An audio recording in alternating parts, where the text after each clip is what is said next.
আসসালামু আলাইকুম গাইস, আপনাদের মাঝে একটা ভিডিও নিয়ে আসছে। সেটা হলো, আমরা অনেকে জানি না হাইস গাড়ির স্পেস চাকা কীভাবে নামাতে হয়, কোথায় থাকে।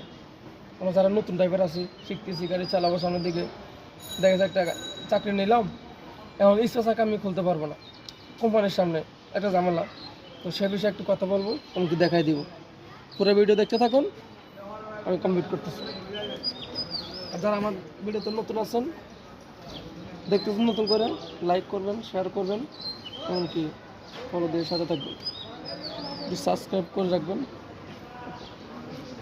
প্রথমে ব্যাকগ্রাউন্ডটা খুলবেন, এই যে ব্যাকগ্রাউন্ডটা খুললাম। তারপরে আমরা সবাই চিনি চাকা খোলা যে হুইলডেক্স, এই হলো চাকা খোলা হুইলডেক্স, এটা খুলবো, এটা হাতে নিলাম। আর আমাদের স্পেস চাকাটা থাকা হলো সম্ভবত নিচে, এই যে এর নিচে এখানে থাকবে।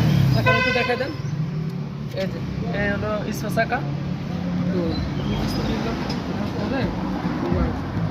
এই জায়গাটা আছে, এখানে একটা যে এই জায়গায় একটা নাট থাকে, দেখছেন? এই নাটটা আসলে খুলতে হয়। এই যে উইন্ডোজটা লাগালাম, আর এদিকে মোড়াতে হবে। এই যে এইভাবে এইভাবে এভাবে মোড়াতে হবে। এইভাবে মোড়ালে নাটটা খুলবে। আবার টাইট যখন উঠাবেন, চাকাটা রাখবেন, এভাবে ঘুরাবেন। এই যে এভাবে ঘুরালে এটা টাইট হয়, চাকাটা উঠবে। এই হলো আমার স্পেস চাকার বিষয়ে কথা বললাম, যেটা আমরা অনেকে খুলতে পারি না, উঠাতে পারি না, সেই বিষয়ে দেখা দিলাম। তো সবাই ভালো থাকবেন, আল্লাহ হাফেজ। নতুন নতুন ভিডিও পাওয়ার জন্য পেজটি ফলো দিয়ে